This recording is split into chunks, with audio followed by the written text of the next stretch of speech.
A pair of hands reached out and picked up a loaf of white bread from a wicker basket inside a small grocery store in Iowa. The hands were cracked and sunburned. They belonged to a young man who had crossed a desert, an ocean, and half a continent as a prisoner of war. His name was Werner Brandt. He was 24 years old. He was the son of a baker from Dusseldorf. And the last time his father had baked a loaf of bread using real wheat flour was the winter of 1943, before the bakery was requisitioned by the local rationing office, and the flour was replaced with a gray mixture of potato starch, ground corn cobs, and sawdust. The loaf Werner held in his hands weighed nearly twice as much as his father's last real loaf, and behind him on the wooden shelf there were at least 20 more just like it. He was a prisoner of war. This was the United States of America, and he could not understand why any of this was possible. In the final years of the Second World War, the German government cut domestic bread rations from over 12,000 grams per month to less than 4,000. The meat ration fell from nearly 2,000 grams to just 550. By the spring of 1945, the entire Nazi food system was collapsing. Civilians across Germany were eating soup made from nettles and wild grass. Children in Berlin had not seen a fresh apple in over a year. Families traded wedding rings and grandfather clocks on the black market for a few kilograms of potatoes. Bakeries that had once filled entire streets with the smell of fresh rye bread now stood empty, their ovens cold, their shelves bare, their windows dark.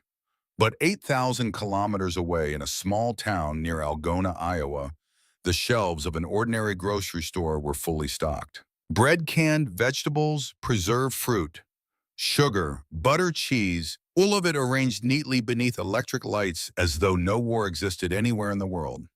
And standing inside that store under the watchful eye of an American guard, a group of German prisoners of war were about to have their understanding of the world quietly and permanently shattered. Not by a weapon, not by a speech, not by a propaganda film, by a shelf full of bread. This is the story of what happened when the enemy saw America, not through the lens of war, but through the window of a grocery store. It is the story of a young German soldier who grew up in a bakery and went to war, believing everything his country told him about the world. It is the story of Eduard Kaib, a real German architect and artist who created something beautiful in the darkest time of his life, something that still stands in Iowa to this day, 80 years later. And it is the story of a small American town that, without knowing it, delivered the most powerful argument for freedom that no government program could ever design. What happens when a man who has been told his entire life that America is a cultural wasteland walks into an American grocery store and discovers that ordinary Americans have more food on their shelves than he has seen in 3 years of war? That question and its answer changed lives, and it may change how you think about what it truly means to be American. But before we step inside that grocery store, we need to understand how Werner Brandt ended up in Iowa in the first place. And we need to understand what he left behind in Germany that made a simple loaf of bread feel like an impossibility. If you or someone in your family served during the Second World War, or if you grew up in a small American town during that era, this story may feel deeply personal. Many of you have shared in the comments your own connections to this period of history. If you have a memory of encountering German prisoners during the war, or if your family farmed near a POW camp in the Midwest, we would love to hear your story below. And if this is your first time here, consider subscribing, because what you are about to hear is a true story that very few people know, and it is a story that deserves to be remembered. Werner Brandt was born in 1920 in Dusseldorf, a city on the Rhine River in western Germany. His father was a third-generation baker who ran a small shop on a cobblestone street where the smell of rye bread and yeast drifted out through the open windows every morning before the sun came up. Werner grew up in that shop. He learned to knead dough before he could read. He could measure flour by the handful before he understood arithmetic. He knew the difference between rye and wheat by touch alone, and he could tell whether an oven was at the right temperature just by holding his hand near the door. His father was not a man of many words, but he had one saying that he repeated often, and Werner carried it with him through everything that came after. No country in the world bakes bread better than Germany. It was a simple statement spoken with the quiet pride of a man who had spent his life doing one thing well. And for most of Werner's childhood, it was true. The bakery shelves were always full. The neighbors came every morning. Life was not luxurious, but it was steady and it was honest and the bread was real. Then the war came. Germany had introduced food rationing in late August of 1939, just days before the invasion of Poland. At first, the system was manageable. Families received ration cards for bread, meat, butter, sugar, and other staples. The quantities were reduced compared to peacetime, but they were sufficient. Hitler's government was determined to avoid a repeat of the catastrophic food shortages that had weakened Germany during the First World War, when a British naval blockade had starved the civilian population and contributed to the collapse of morale on the home front. This time, the Nazi regime would keep its people fed, even if it meant starving the populations of every country it occupied. And for several years, the strategy worked. Germany ruthlessly plundered the agricultural resources of occupied Europe. Enormous quantities of grain, meat, dairy, and livestock were seized from France, Denmark, the Netherlands, Poland, and Ukraine, and shipped back to Germany to feed the civilian population and the military. Historians estimate that roughly 40% of the bread and meat consumed in the German Reich during the middle years of the war was produced in occupied territories or by forced laborers deported from those countries to work on German farms. But Werner did not know any of this when he was conscripted into the Wehrmacht in 1940 at the age of 20. All he knew was that his father's bakery was still open, the ration cards still worked, and Germany was winning. The propaganda told him so every day through the radio, through the newspapers, through the posters on every wall. Germany was invincible. The Führer was infallible. And America was a cultural wasteland, a Kulturwüste, a nation of shallow materialism and racial chaos that would collapse under the weight of its own decadence the moment it was tested by a serious military power. Werner believed it, not because he was a fanatic, but because he had never been given any reason to believe otherwise. He had never left Germany. He had never met an American. He had never seen anything beyond the borders of his own experience. And so when the Wehrmacht called, he went. He was 20 years old. He was a baker's son. And he thought the war would be over by Christmas. He was assigned to the Africa Corps under Field Marshal Erwin Rommel and shipped to the deserts of North Africa where the German military machine, the same machine that had conquered most of Europe in a matter of months, was slowly being ground down by the heat, the distance, the sand, and the growing power of the Allied forces. In the Tunisian desert, food became the first casualty of a war that was turning against them. Rations that had once been 3 meals a day were cut to 2, then sometimes to 1. The supply lines from Europe were being strangled by Allied naval power in the Mediterranean, and the trucks that did arrive carried less and less with each delivery. Fresh vegetables disappeared entirely. Meat became a memory. And the bread, the staple that Werner had grown up with, the foundation of every meal his father had ever served, became something unrecognizable. The military bread issued to soldiers in North Africa was no longer bread at all. It was a hard gray block made from substitute ingredients, compressed sawdust, rice sweepings, and chemical binders that gave it a faintly metallic taste. It crumbled instead of tearing. It stuck to the teeth instead of dissolving. And it was full of sand because everything in the desert was full of sand. Werner remembered one particular morning near the end. He was sitting on the ground beside a half-track with his back against the wheel, holding a piece of that gray military bread. He bit into it and felt the grit of Tunisian sand grind between his molars, and in that moment, something inside him shifted. Not a dramatic realization, not a political awakening, just a quiet, bone-deep understanding that his father had been wrong about one thing. Germany could no longer bake bread, and a country that could not feed its soldiers real bread had already begun to collapse from the inside no matter what the propaganda said. He did not share this thought with anyone. Saying it aloud would have been dangerous. The Africa Corps still had its share of true believers, Men who would report defeatist talk to the officers, men who considered doubt to be a form of treason. So Werner kept quiet. He chewed his gray bread, he drank his water, and he waited. In May of 1943, the waiting ended. The Africa Corps surrendered in Tunisia. More than 230,000 German and Italian soldiers were taken prisoner by the Allied forces in one of the largest mass captures in the history of modern warfare. Werner Brandt was among them. He stood in a long line on the hot sand surrounded by thousands of other men who had been stripped of their weapons and their rank and everything that had defined them as soldiers. Dust covered their uniforms. Sweat ran down their faces, and no one knew what would happen next. Some believed they would be shot. Others expected labor camps in the African desert where they would be worked to death under the sun with no shade and no water. A few whispered that the Americans would hand them over to the Soviets, and in their minds, that was the worst fate of all, because the Eastern Front had taught every German soldier what Soviet captivity meant. But instead of bullets or labor camps or Soviet trains, something unexpected happened. The American guards handed them canteens of clean water. Then they were loaded onto transport ships and sent across the Atlantic Ocean. The journey took weeks. Werner spent it in the lower hold of a cargo vessel packed among hundreds of other prisoners in a space designed for freight, not men. The air was thick with the smell of engine oil rust and unwashed bodies. The steel walls vibrated constantly with the hum of the engines.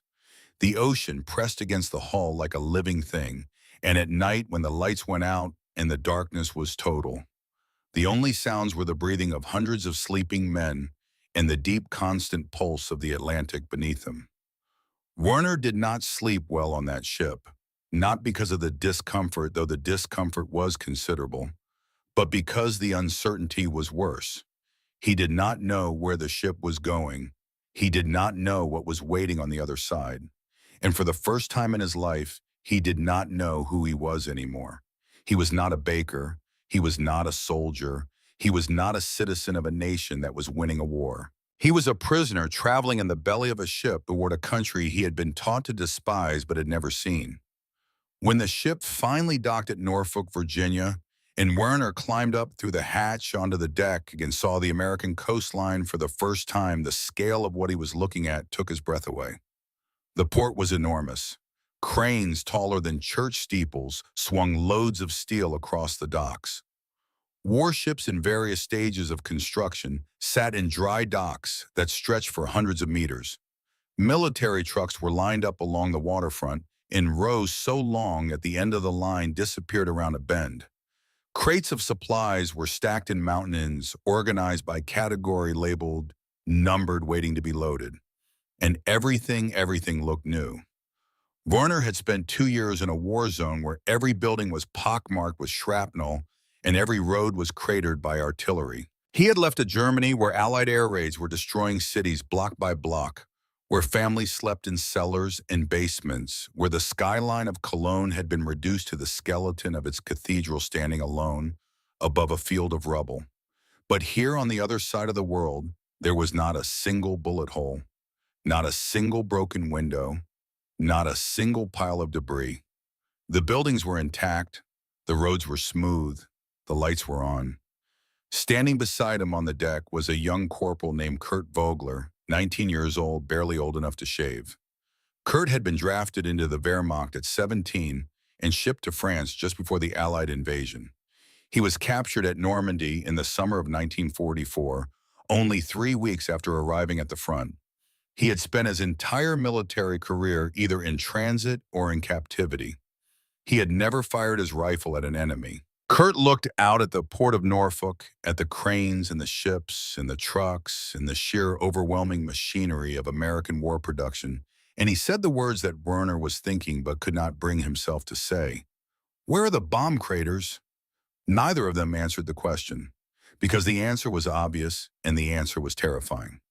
America was fighting a war on 2 fronts in Europe and in the Pacific, deploying millions of soldiers across 2 oceans, manufacturing weapons and vehicles and ships at a rate that dwarfed anything Germany had ever produced, and its homeland was untouched.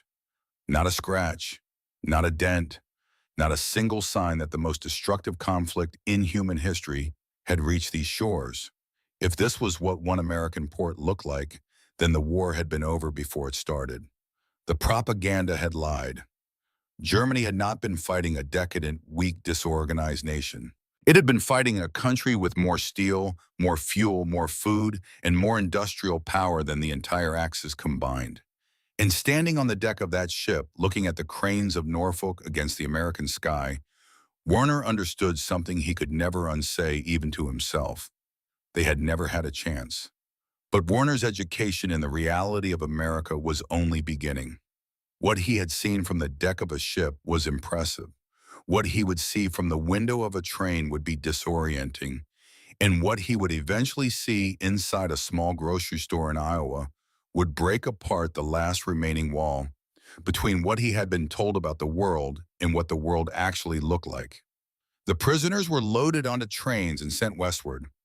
The journey from the East Coast to Iowa took days, and for Werner those days were among the strangest of his life. Because through the windows of the train passing by at the steady rhythm of the rails, he saw a country that did not look like it was at war. Wheat fields stretched to the horizon in every direction. Not small European fields bounded by hedgerows and stone walls, but vast American fields that rolled on and on until they dissolved into the sky.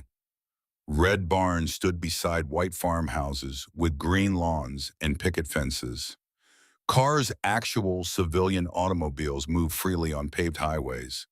Small towns appeared and disappeared along the tracks, each one with a church steeple, a post office, a water tower with a town name painted on it, and people, ordinary people walking through their ordinary days as though the deadliest conflict in human history was happening on a different planet.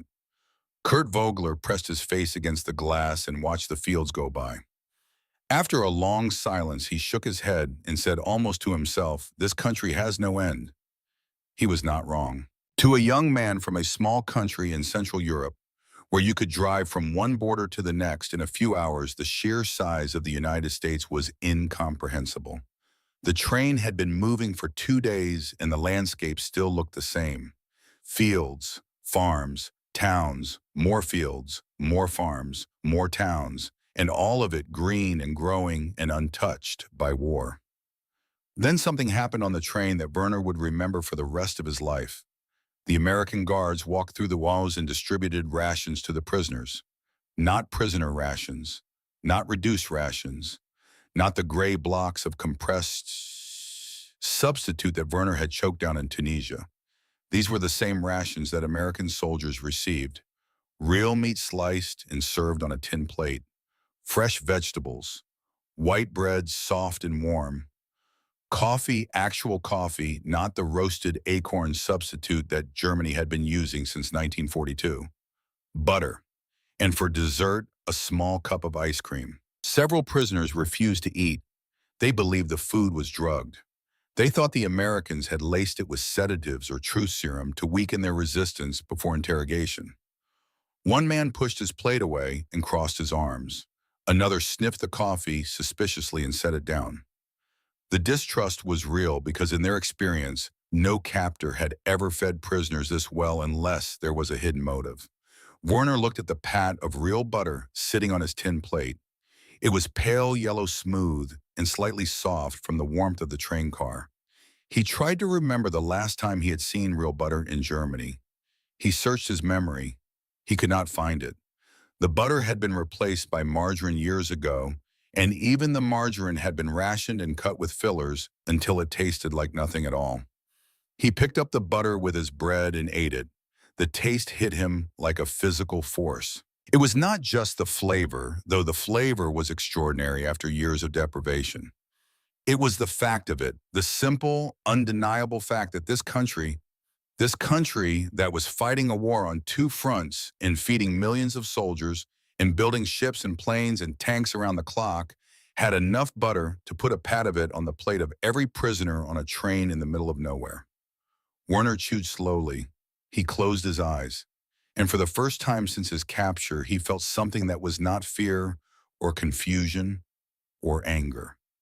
He felt the beginning of a question that would grow larger with every passing week, a question that would follow him from the train to the camp, from the camp to the fields of Iowa, and from the fields to a grocery store where the answer would finally become impossible to deny. If they had butter to spare for prisoners on a train, what else did this country have that he had been told did not exist? He did not know it yet, but the answer to that question was waiting for him on a wooden shelf in a small town in Iowa, arranged in neat rows beneath electric lights, in a building with a bell above the door, and a woman behind the counter who spoke his language and served lemonade to prisoners of war as though they were neighbors who had stopped by for a visit. But that morning was still months away. First, Werner would need to reach Camp Algona, and after months in transit through holding camps along the East Coast, where thousands of Afrika Korps prisoners waited to be processed and assigned to permanent facilities across the country, he finally arrived in Iowa in the autumn of 1944. Before he could stand inside that grocery store and feel the last wall of his old world collapse around him, he would first need to survive something more dangerous than combat. He would need to survive the men inside his own camp who would rather kill a fellow prisoner than allow him to admit that America might not be the enemy they were told it was. Camp Algona appeared on the Iowa prairie like a small military city, 287 acres of wooden barracks on concrete slabs surrounded by a double row of 10-foot chain-link fences topped with barbed wire. 8 guard towers equipped with searchlights and 30 caliber machine guns overlooked the compound. A 150-bed hospital, a chapel, a movie theater, an internal economy where prisoners were paid 80 cents per day in camp scrip. The camp had been built in 1943 and began receiving German prisoners in April of 1944. Over the course of 2 years, approximately 10,000 German soldiers would pass through Camp Algona and its 34 branch camps, stretching across Iowa, Minnesota, and the Dakotas. One of those prisoners, a man named Edward Kaib, a real person whose story is documented in the Camp Algona POW Museum, would create something inside this camp that still stands today, 8 decades later. But that part of the story comes later. Inside the camp, Werner encountered a different kind of enemy. Not the American guards, who were generally calm and professional, but certain men among his own fellow prisoners. Helmut Seidel was 31 years old, lean and hard in the way that career soldiers become when the softness of civilian life has been burned out of them by years of discipline and ideology. He had been a committed National Socialist since his youth and had served as a low-ranking officer on the Eastern Front before his capture. In many POW camps across the United States, groups of committed Nazis organized secret networks to enforce loyalty to the Reich. They held clandestine courts. They threatened prisoners who appeared too friendly with the Americans. And in some camps, they killed. At Camp Gordon, Georgia in 1944, a German prisoner was secretly convicted by his fellow inmates and strangled to death. His crime was listening to American jazz music and expressing admiration for the United States. His 2 murderers were later tried and executed by the American military. Seidel told Werner this story as a warning. Then he said, "Remember who you are. Remember whom you serve. Do not let them buy your loyalty with white bread." Werner nodded, but he did not answer, because the butter on his plate during the train journey had already cracked something open inside him, and both of them knew it. The daily routine at Camp Algona followed a predictable rhythm: roll call at dawn, breakfast in the mess hall. Then the work details were announced, and groups of prisoners were loaded onto military trucks and driven to farms, canneries, and processing facilities across north-central Iowa. Werner was assigned to an agricultural work detail. Every morning he climbed into the back of a truck with a dozen other prisoners and rode through the Iowa countryside to work in fields or repair buildings on local farms. The work itself was not harsh. It was remarkably similar to the farm labor many of the prisoners had known in Germany before the war. They detasseled corn. They harvested peas. They repaired fences and built storage structures. And they did it under the open Iowa sky, surrounded by the same kind of flat, fertile land that many of them had grown up working in Bavaria, Saxony, or the Rhineland. What made the experience disorienting was not the labor, it was the people. Captain Raymond Gladfelder, the camp adjutant who managed daily operations from June of 1944 onward, later recalled, "I'll tell you, I know the prisoners of war were treated well. They were fed well, probably better than they were at home. They were treated real good." More than half of Iowa's population in the 1940s claimed German ancestry. Many older residents still spoke German. When Werner arrived at the farm of a young Iowan named Burley Priebe, who was in his late 20s at the time and needed help repairing buildings, he discovered that Priebe's family could communicate basic phrases in German and that the meals served at the farm table included the kind of hearty dishes that Werner's own mother had cooked back in Dusseldorf. One of Werner's fellow prisoners, a man named Fritz Kloping, became a familiar figure at the Priebe farm. After lunch, Fritz would pick up Priebe's young daughters, carry them around the lawn, and speak softly to them in German. One day he told Priebe, "I have a little sister in Germany the same age, but the town has been bombed. I really don't know whether they're alive or not." The three prisoners who worked on the Priebe farm, Priebe, later remembered never wanted war. They were forced into it because of Hitler and because of his SS troops. Werner watched these interactions and felt a contradiction growing inside him that he could not resolve. These Iowa farmers looked like the people from his own country. They ate the same kind of food. They worked the same kind of land. They even spoke fragments of the same language. And yet, according to everything Werner had been taught, these people were the enemy. These calm, church-going, hard-working farming families who set an extra plate at the table for a German prisoner and let their daughters be carried around the yard by a man who missed his own sister were supposed to be the decadent, shallow, culturally bankrupt Americans that the propaganda had described. The contradiction sat inside Werner like a stone in his shoe. It did not cripple him, but it was there with every step. To understand why the grocery store would have such a devastating effect on Werner and his fellow prisoners, it is necessary to understand what they had been told about America before they were captured. Nazi propaganda had spent over a decade constructing a specific image of the United States. America was a Kulturwüste, a cultural wasteland, a country of shallow materialism, racial chaos, and moral decay. The propaganda machine claimed that American industrial power was a facade, that American soldiers were soft and undisciplined, and that the American economy would collapse under the strain of a two-front war.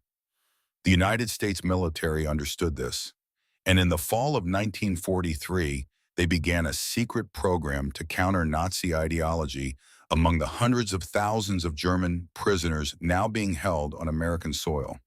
The program was called the Intellectual Diversion Program, officially a form of entertainment to comply with the Geneva Convention, which stated that belligerents should encourage intellectual diversions organized by prisoners of war. In reality, it was a covert re-education initiative directed by Colonel Edward Davison, a Scottish-born poet and university professor. Under his direction, a German-language newspaper called Der Ruf was produced by anti-Nazi German intellectuals recruited from among the prisoner population. Books banned under the Nazi regime were distributed in camp libraries. American films were screened. But here is the irony that most historians acknowledge.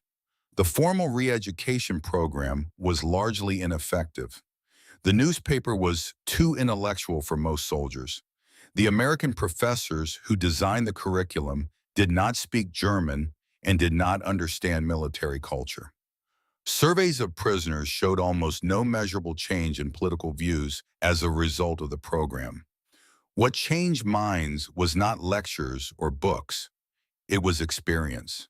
It was butter on a plate. It was a farmer's daughter being carried by a German soldier who missed his own sister. It was the view from a train window of a country that had not been bombed. And it was a grocery store. Before we continue with what happened inside that store, let me tell you what happened many years after the war, because this detail will change the way you understand everything that comes next. After the war ended and the prisoners were returned to Germany, Approximately 5,000 of them eventually came back to the United States and became American citizens. They became doctors, lawyers, artists, and business owners. One former Africa Corps artilleryman named Gerd Cruz stepped off the ship in Germany after the war, looked at the devastation around him, and said, "When I set foot on German soil and saw what happened, I just as soon turned around." He married an American woman and ran a family farm for the rest of his life. In 2016, 72 years after his capture, a 91-year-old German man named Gunther Grove traveled to Joint Base Lewis McChord in Washington state. He had been a prisoner of war there during the Second World War. He made the trip for one reason: to say thank you to the United States of America. In a letter he wrote before his visit, Grove described a moment from his captivity. "It was in August or September 1944 when I stood in front of a shop in the POW camp at Fort Lewis, considering what to buy first, an ice cream or a bottle of Coca-Cola.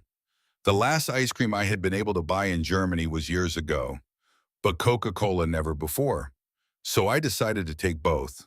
I suddenly realized how extremely lucky I had been to be captured by the American Army and not the Russian one. And nearly 50 years after the war, a former German prisoner returned to Iowa, to the exact farm where he had worked during his captivity, and stood in the family's doorway for one reason: to say thank you.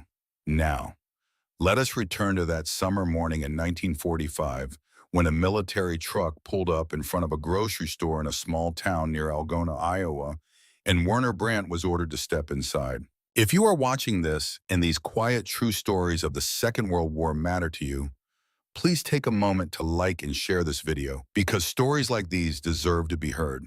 Now let us continue.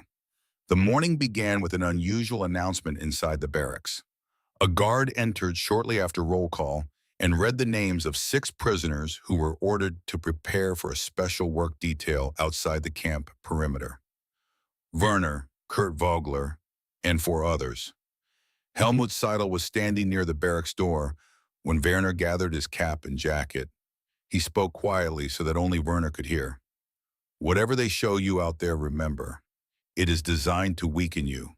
Every kindness is a weapon. Every full plate is a lie." Werner said nothing. He walked past Seidel and climbed into the back of the truck. The truck left the camp road and moved through the flat Iowa landscape. Wide farmlands stretched in every direction beneath the pale morning sky. Corn stalks stood tall on both sides of the narrow highway, their tassels catching the early light and turning it into a pale gold shimmer that moved across the field whenever the wind blew. The prisoners sat quietly on the wooden benches, watching the countryside pass, and none of them spoke because the land looked so completely different from the war-scarred environments most of them had known. Sergeant James Callahan sat in the cab beside the driver. Callahan was in his early 30s, a career soldier from Massachusetts who had served in North Africa before being reassigned to guard duty at Camp Algona. He was not a harsh man. He was not a kind man either.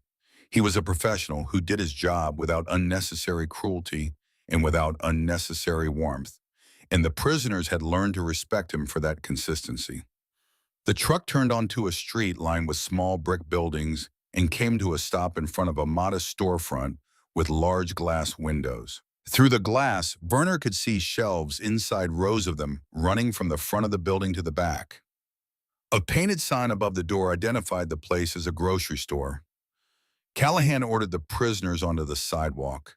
The translator, a young corporal who spoke passable German, explained the task. They would be moving the supply crates that had arrived earlier that morning. The crates needed to be carried inside and the contents organized onto the shelves.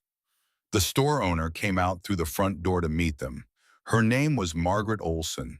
She was about 50 years old with strong hands and a calm face and flour on her apron. And when she spoke, the first words out of her mouth were in German. Not fluent German, not modern German, but the slow, careful, slightly archaic Bavarian German that her grandparents had spoken when they came to Iowa from a small village near Munich in 1880. More than half of Iowa's population in the 1940s traced their ancestry to Germany, And in communities like this one, the old language had survived in kitchens and church basements for 3 generations. Werner heard his mother tongue spoken by an American woman on the sidewalk of a small town in Iowa, and for a moment the war and the camp and the fences and the guard towers all seemed to belong to someone else's life.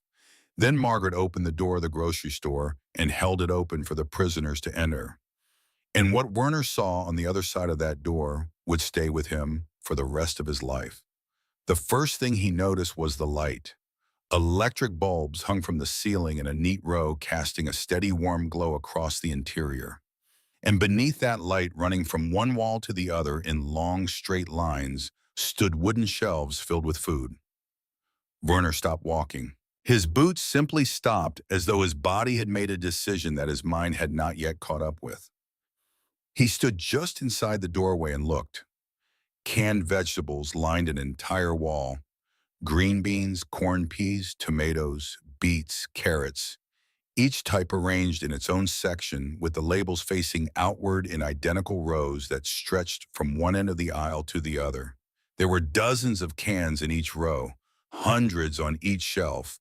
Further down the aisle, glass jars of preserved fruit caught the electric light and glowed like amber lanterns. Peaches in syrup, pears, cherries, applesauce, each jar full to the brim, sealed with a metal lid labeled with the name and the weight and the price. Near the front counter, wicker baskets held fresh bread. White bread, golden crusted, soft in the middle. The smell reached him from 6 feet away and landed somewhere deep in his chest, in the place where memory and hunger and grief all live together in a knot that cannot be untied.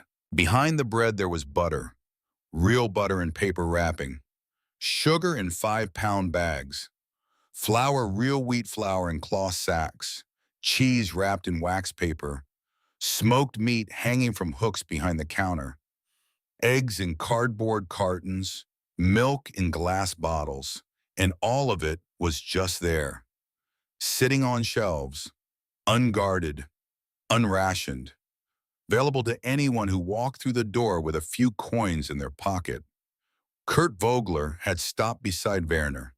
The 19-year-old was standing with his mouth slightly open, his eyes moving from shelf to shelf, with the slow sweep of a man who has walked into a room and discovered that the walls are made of something he thought no longer existed. One of the other prisoners, a man in his late 20s from Hamburg, who had served in the Wehrmacht Supply Corps and understood logistics better than most, walked slowly down the nearest aisle with his hands clasped behind his back, reading the labels on the cans as he passed. When he reached the end of the aisle, he turned and walked back.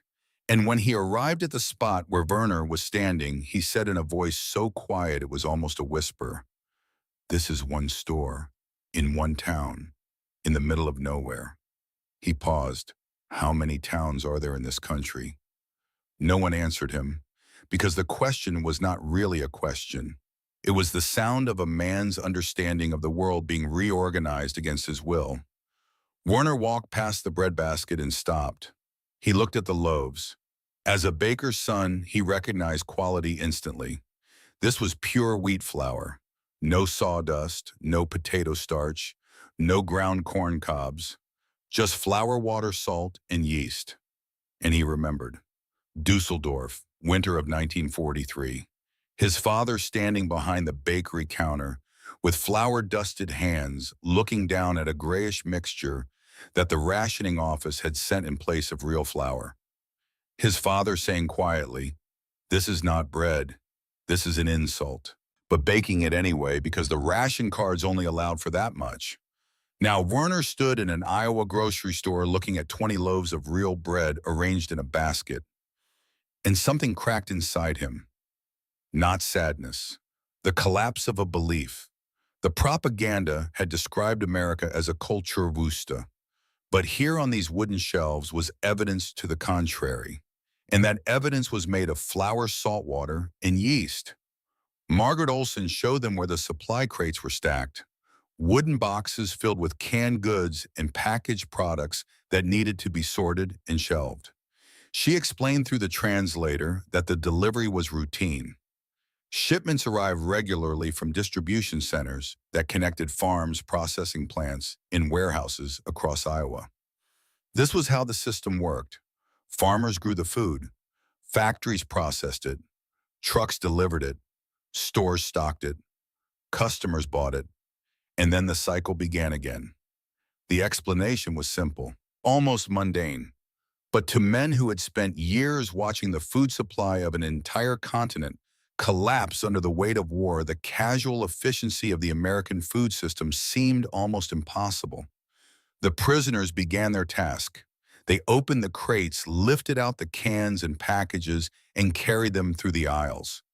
Werner found himself stacking cans on a shelf that was already half full, adding to a supply that seemed to need no addition.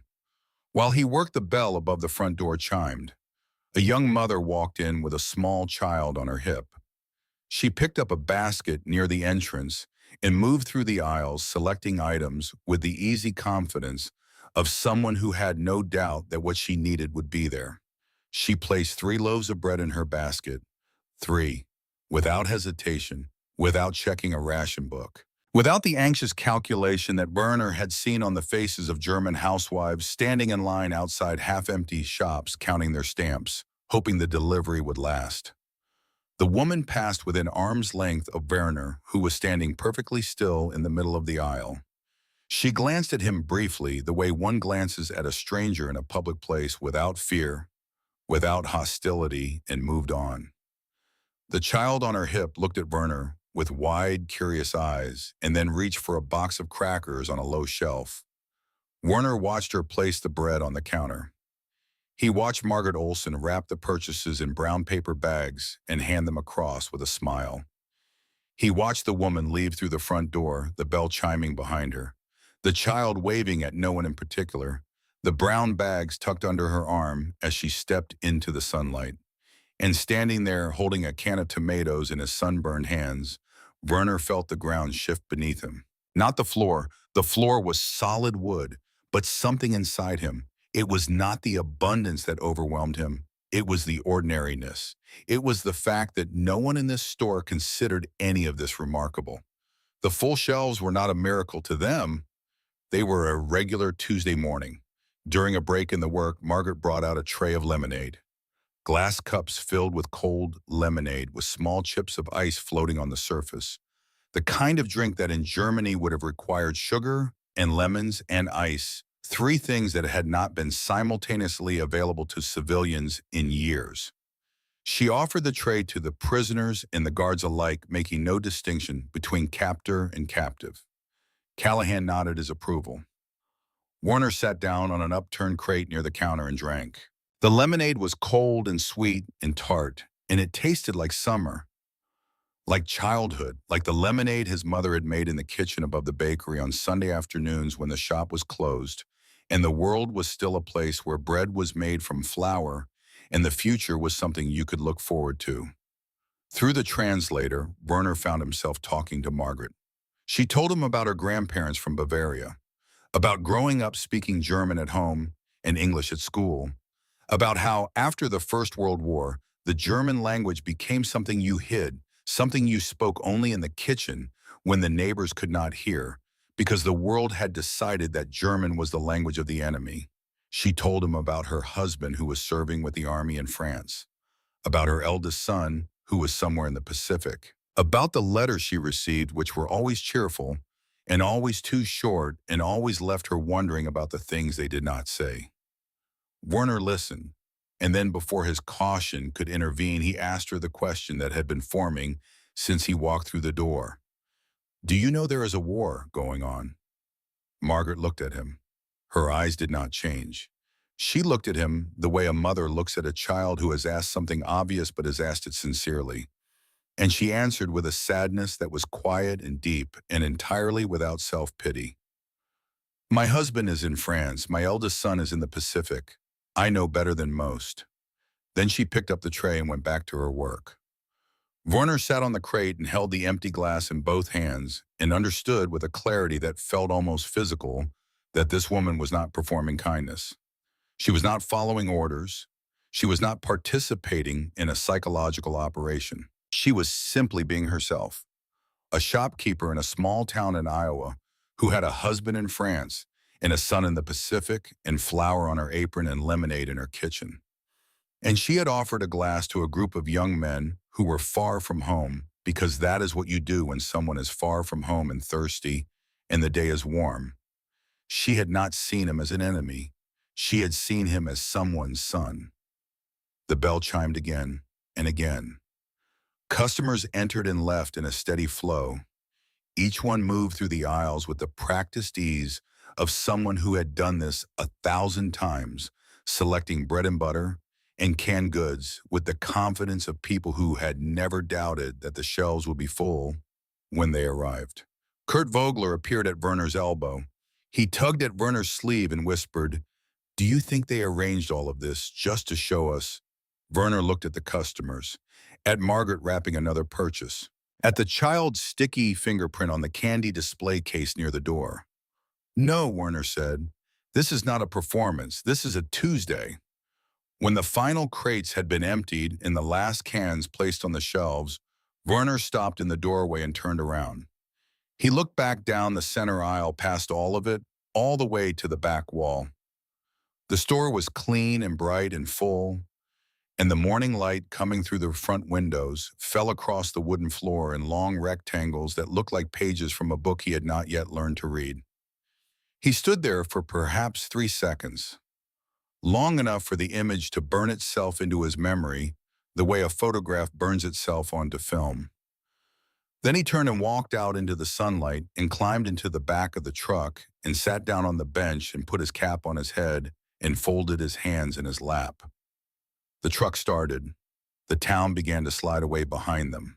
And then the fields took over again, corn and wheat and soybeans, stretching out to the horizon under a sky so blue and so wide that it seemed to have no edges. No one in the truck spoke. Not Werner, not Kurt, not the man from Hamburg. They sat in silence and watched the Iowa countryside roll past and thought their own thoughts, each of them carrying the same image, but processing it through the filter of their own hunger, their own memories, their own understanding of what food had looked like in a country that was falling apart on the other side of the world. The silence lasted all the way back to Camp Algona. It lasted through the gate. It lasted through the barracks yard. It lasted until the men were back inside the long wooden building where their bunks were arranged in rows. And even then, for a while, no one spoke because what they had seen did not fit inside any of the words they knew. But the silence could not last forever. And when it broke badly. Helmut Seidel was leaning against the doorframe of the barracks when Werner and the others came through the yard. He had his arms crossed over his chest and his chin tilted slightly upward in the way that men adopt when they want you to know they have been watching and they have already decided what they think. He pushed himself off the doorframe as Werner approached. "What did they show you, Titus?" "A grocery store. We moved crates, put cans on shelves." "And the shelves, were they full?" "Go on." "Yes." Seidel nodded slowly. "Of course they were. That is the entire purpose of the trip. They take you to a place designed to look like ordinary America, and they fill it with food so that you will come back and tell the others that America has everything and Germany has nothing. It is psychological warfare. The Americans understand that a full shelf is more demoralizing than a bullet. A bullet kills one man. A full shelf kills the belief of 100. Werner said nothing. He walked through this barracks door and sat down on his bunk and began unlacing his boots. And Seidel stood at the foot of the bunk and watched him with the patient intensity of a man who has decided that silence is a form of agreement. But it was not agreement. It was exhaustion. The exhaustion of a mind that had been carrying two contradictory realities and could no longer hold them both. One reality was the world that Seidel described, a world of tricks and staged displays and psychological operations. The other reality was a woman named Margaret Olsen who spoke Bavarian German and served lemonade to enemies because they were thirsty, and a child who reached for crackers on a low shelf, and a mother who bought 3 loaves of bread without a ration card, and a bell that chimed every time an ordinary American walked into an ordinary store on an ordinary morning. Werner could not hold both realities anymore. One of them had to go.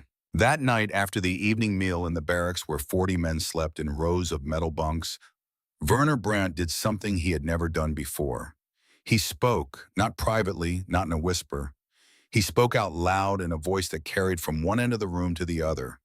He did not describe the store in the language of argument or ideology. He described it in the language of fact. He told them about the customers who walked in without fear, about the woman who bought 3 loaves without a ration card, about the older man in overalls who walked past 6 German prisoners on his way to buy flour without breaking stride, about the woman sweeping the steps of the hardware store across the street who did not stop sweeping because the presence of enemy soldiers in her town was so routine that it no longer warranted interrupting her morning, about the child's sticky fingerprint on the candy case. And then he said in a voice that was steady but not loud, calm but not cold, the voice of a man who has made a decision and is stating it plainly because the time for hedging has passed. If the Americans wanted to impress us, they would have shown us a military depot. They would have lined up crates in a warehouse and marched us past them. They would not have built a store with a bell above the door and a woman behind the counter who speaks German and serves lemonade to prisoners because her grandparents came from Bavaria.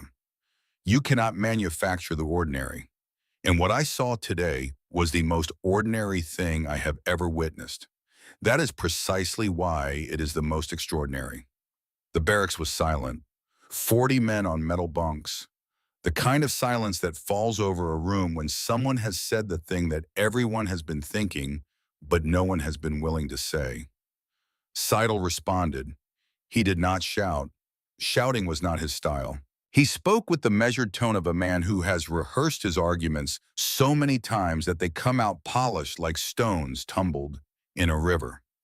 He said that Werner was naive, that the Americans had been perfecting the art of propaganda since the First World War, that Hollywood had taught them how to create convincing illusions, that one grocery store in one small town proved nothing about the state of the American economy. He said that Werner was making a dangerous mistake by allowing the enemy to manipulate his perception, and that this kind of weakness was exactly what the Americans were counting on. He said all of this calmly, logically, with the confidence of a man who has never been wrong because he has never allowed himself to consider the possibility. And then Kurt Vogler spoke. The 19-year-old had been sitting on his bunk at the far end of the barracks with his knees drawn up to his chest, listening to the exchange between the 2 older men with the watchful eyes of someone trying to figure out which one was telling the truth. He had been captured 3 weeks after arriving at the front. He had never fired his rifle.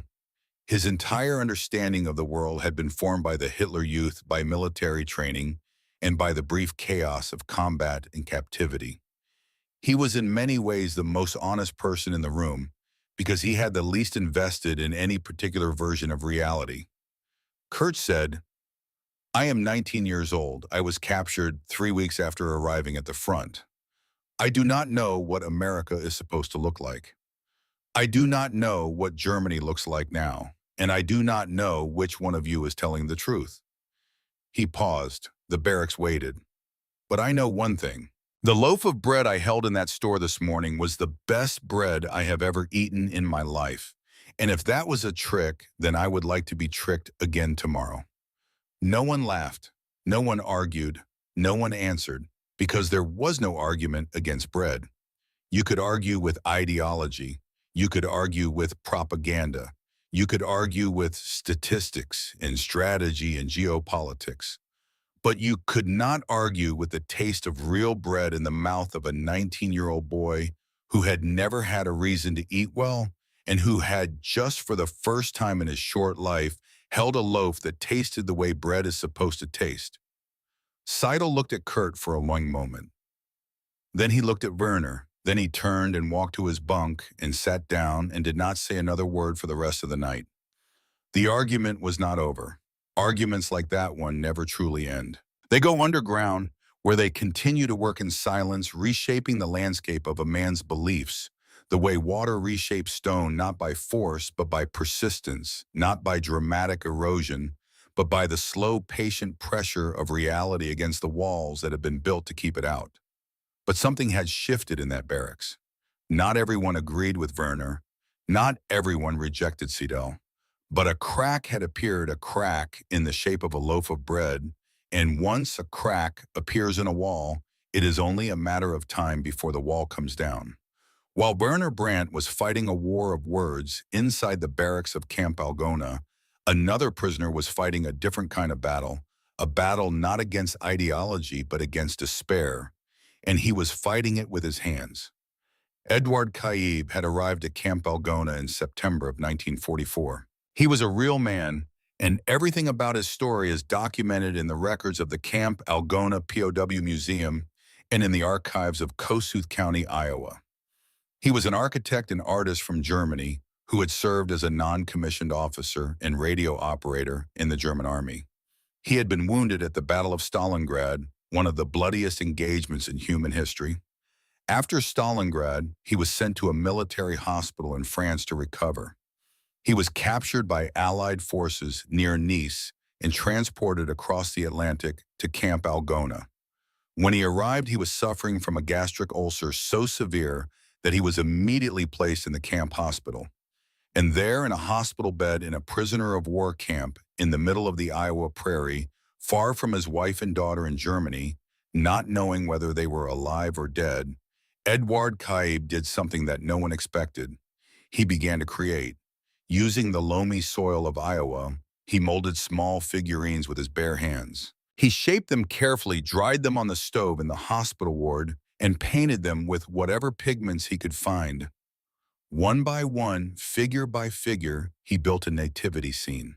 Mary, Joseph, the Christ child in a manger, shepherds kneeling, animals standing watch.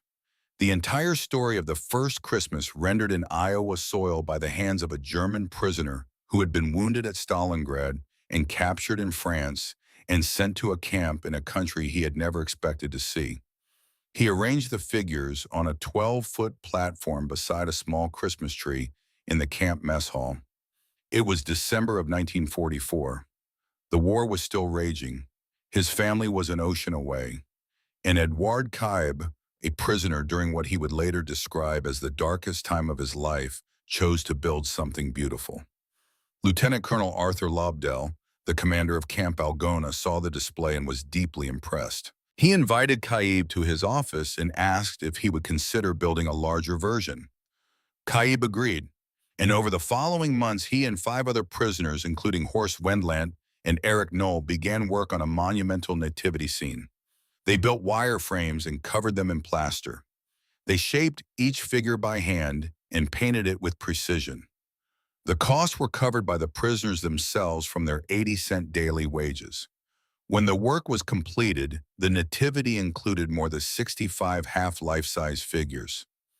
Each camel weighed more than 500 pounds. The war in Europe ended on May 8, 1945. But Camp Algona did not close immediately. By Christmas of 1945, nearly 2,000 German prisoners remained. The nativity scene, now 50 feet by 50 feet, was set up in a separate building at the edge of the camp. Lobdell authorized public viewing. The residents of Algona were invited to enter the campgrounds and see what their prisoners had created. And they came. Hundreds of them, Iowa farmers in overalls, shopkeepers who had closed their stores early, school teachers with students, mothers with children. They stood in a building at the edge of a prisoner of war camp and looked at figures of the Christ child created by soldiers who only months before had been officially designated as their enemies. Werner Brandt was there. He stood at the back of the gathering behind the Iowa farmers and their families, and he watched Edouard Kaib standing beside his creation. The architect's face held an expression that Werner recognized because he had felt a version of it himself inside the grocery store. It was the look of a man standing at the exact point where destruction and creation meet, where the worst thing that has ever happened to you becomes the raw material for the most meaningful thing you have ever made.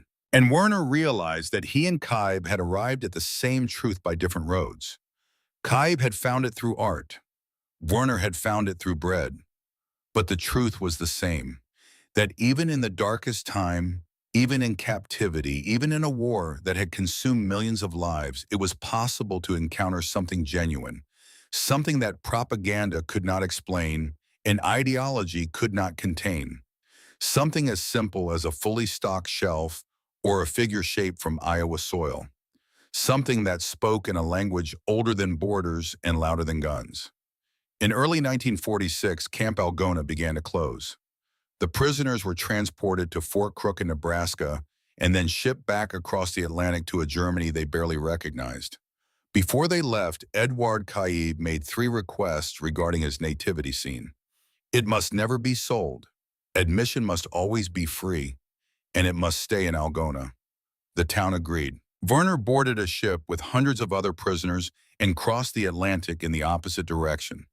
The same gray water, the same steel walls, the same vibration of engines, but everything else was different. When the ship docked and Werner stepped onto German soil for the first time in 3 years, the country that greeted him was unrecognizable. The cities of his childhood were gone. In their place were landscapes of broken brick and twisted steel. Hamburg, Cologne, Dresden. The names were the same, but the places were different, as though someone had taken the map of Germany and replaced every building with its skeleton. The food situation was catastrophic. In the American and British occupation zones, civilians were receiving approximately 1,200 calories per day, barely half of what the body needs. The winter of 1946 to 47 became the hunger winter. The hunger winter, when malnutrition and disease pushed the population to the edge of starvation. Families ate turnip soup, potato peels, dandelion greens. They traded furniture and jewelry for ounces of real food on the black market, where a pound of butter cost more than a week's wages. Werner walked through the streets of what had been his neighborhood in Dusseldorf. The bakery was still standing. His father was still alive. But the shop was dark, and the ovens were cold, and the shelves were empty. His father was thinner and older, and when he embraced his son in the doorway, he held on for a long time the way men hold on when they have spent years not knowing whether the person they are holding is dead. Werner did not tell his father about the grocery store in Iowa, not that day. Because how do you tell a man who has not had real flour in 2 years that you spent a morning stacking cans on shelves that were already full in a store where women bought 3 loaves at a time without ration cards, in a country that fought the same war and came through it with its grocery stores intact? The contrast was too painful. And the contrast contained a truth that was larger than either of them, a truth about the war and the system that started it, and the promises that had been made and broken, and the millions who had died for those broken promises. But the story did not end in the rubble. In 1947, American Secretary of State George Marshall proposed the European Recovery Program, which would channel billions of dollars into the rebuilding of Western Europe, including the country that had been America's enemy. The Marshall Plan was motivated partly by strategic interest, partly by humanitarian concern, and partly by something else, a belief held deeply by many Americans that former enemies could become future partners, that the best response to hatred was not more hatred, but help. In June of 1948, currency reform was introduced in the Western occupation zones. Price controls were lifted, rationing ended, and almost overnight in what Germans would call the Wirtschaftswunder, the economic miracle food and consumer goods reappeared. Shelves that had been empty for years were suddenly full. Bakeries fired their ovens. Flour mills began grinding. Trucks began delivering. And the grocery stores of Germany began slowly to resemble the grocery store that Werner had seen in Iowa. Werner stood in his father's bakery on the morning after the currency reform and watched his father pull a tray of fresh bread from the oven. Real bread, made from real wheat flour. The first real bread the bakery had produced in over 4 years. The loaves were golden on the outside and soft on the inside, and they filled the shop with a smell that Werner had not experienced in this room since before the war. His father set the tray on the counter and looked at the loaves and then looked at his son. There was nothing to say. The bread said everything, and Werner, standing in the bakery where he had grown up, holding a loaf of warm bread that smelled like the childhood he thought the war had destroyed, finally told his father about Iowa, about the grocery store, about the baskets near the counter, about the electric lights on the ceiling, about Margaret Olson and her Bavarian German, about the young mother who bought 3 loaves without a ration card, about a 19-year-old boy named Kurt who said the bread was the best he had ever eaten, about a bell that chimed above a door every time an ordinary American walked into an ordinary store to buy ordinary food on an ordinary morning. His father listened.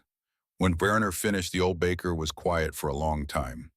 Then he picked up one of the fresh loaves from the tray and held it out to his son and said, "Then we have something to thank them for."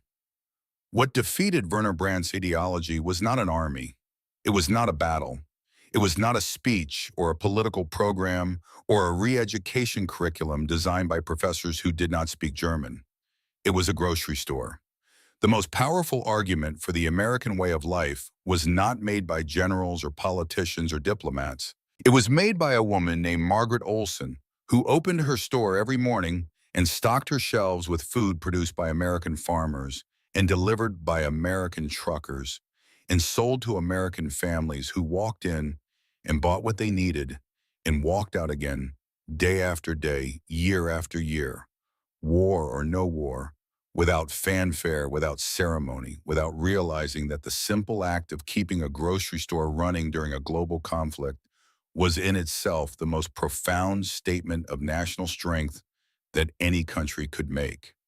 The freedom that the United States defended in the Second World War was not an abstraction.